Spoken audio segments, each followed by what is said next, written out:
Desde que foram entregues as residências dos setores Cidade Jardim 1 e 2, inúmeras denúncias foram formalizadas junto à Superintendência Municipal de Habitação, com relação à regularidade dos beneficiários. E com isso, uma espécie de fiscalização vem sendo realizada pela Prefeitura. E, de fato, várias irregularidades foram constatadas. Desde que foi instalado o programa Minha Casa Minha Vida do governo federal aqui em Jataí, cerca de 2.000 famílias já foram beneficiadas por esse programa. O porém é que em cerca de 2 anos, várias irregularidades foram constatadas com relação a esses beneficiários. Documentos foram fraudados e até casas foram comercializadas durante esse período, o que caracteriza crime. E agora, a Prefeitura Municipal está realizando a substituição de alguns contratos irregulares. Bom, essa substituição, ela leva em consideração a lista de suplentes que já foi publicada. Não há uma novidade, não há um novo nome, não tem como aparecer alguém que esteja fora daquela lista que já está publicada. Ela está no site da Prefeitura, está na AGEAB, está na Caixa Econômica Federal. E não tem como fazer uma substituição desses nomes.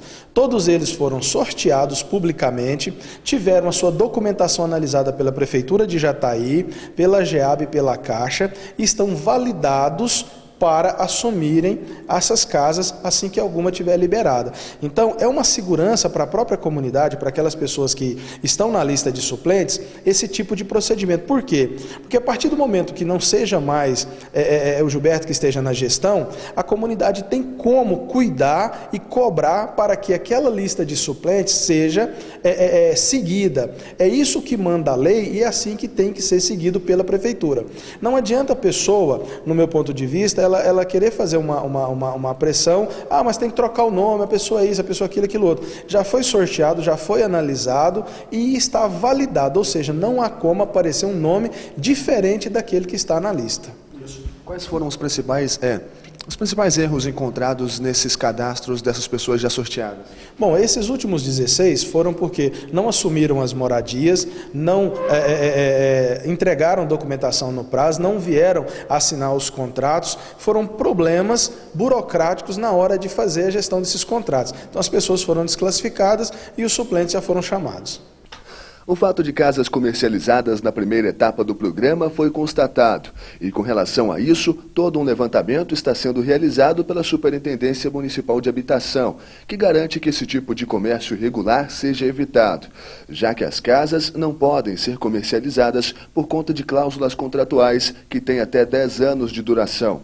E até agora, nesses levantamentos, já foram constatados mais de 60 nomes irregulares no programa. Nós temos aqui na Superintendência de Habitação, e é lamentável a gente receber esse tipo de situação, porque é um problema gerado na comunidade que acaba culpando a Prefeitura, que não tem nada a ver com isso. Acabam colocando uma carga de responsabilidade em cima da Superintendência, que a gente não tem responsabilidade da gestão que a pessoa faz com o patrimônio que não é dela.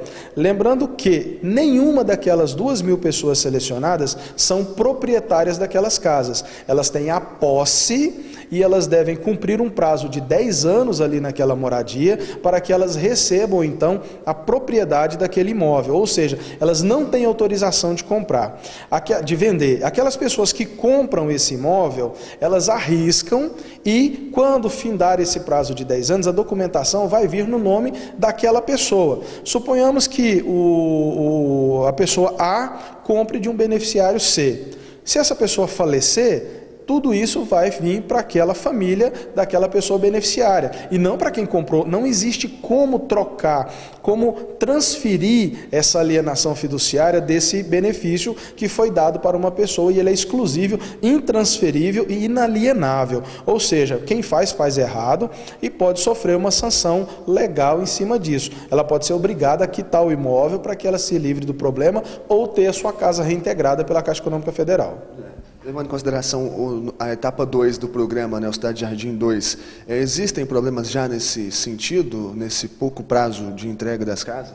Olha, ainda bem não. Nós tivemos aqui na semana passada uma pessoa que veio até a Superintendência de Habitação. Nós temos o quê? Há 2 meses de entrega daquele empreendimento. E lamentavelmente a pessoa trouxe uma notícia de que tinha alguém já falando em vender a casa. Isso é uma Falta de vergonha na cara, porque como que a pessoa ganha um imóvel desse e já coloca ele à venda desse jeito? Não tinha que nem ter coragem de ter feito a inscrição. Então, lamentavelmente, a gente acaba passando por essas situações que são lamentáveis. A gente se sente muito mal com esse tipo de situação que é criado pela comunidade, porque toda aquela documentação, todo o papel, toda a papelada dessas pessoas, ele está certinho. As pessoas não têm o companheiro, elas não têm a renda superior a R$ 1.600, possuem os filhos. No entanto, a vida real dessas pessoas, elas mentiram. Por quê? Porque a vida real não é aquilo que elas declararam no papel.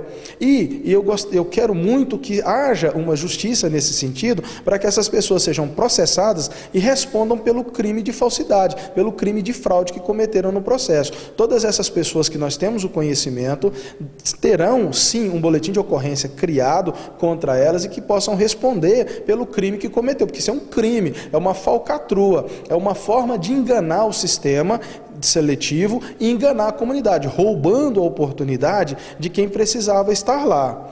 Então, nesse sentido, nós temos um cuidado de fazer algumas verificações. Nós temos mais de 60 nomes já preparados com documentação para ser levado à Polícia Judiciária. Nós devemos fazer isso na próxima semana, justamente para que a gente possa ver e sentir a justiça acontecendo contra essas pessoas. Não é possível que essa impunidade ela continue e somente o poder público seja penalizado por aquilo que não é responsabilidade do poder público. O fato da pessoa trazer uma documentação falsa aqui na Superintendência de Habitação, declarar que ela não tem o companheiro, declarar que ela não tem a renda, declarar os filhos que estão com ela e tudo mais, e depois aparecer o companheiro com uma caminhonete ou com um carro muito bom, ou que tem uma propriedade, isso é falsidade, é crime. E a comunidade tem que perceber isso, que a mentira parte das próprias pessoas que foram selecionados. Certo? Então, essas pessoas é que precisam ser responsabilizadas pelo crime que cometeram.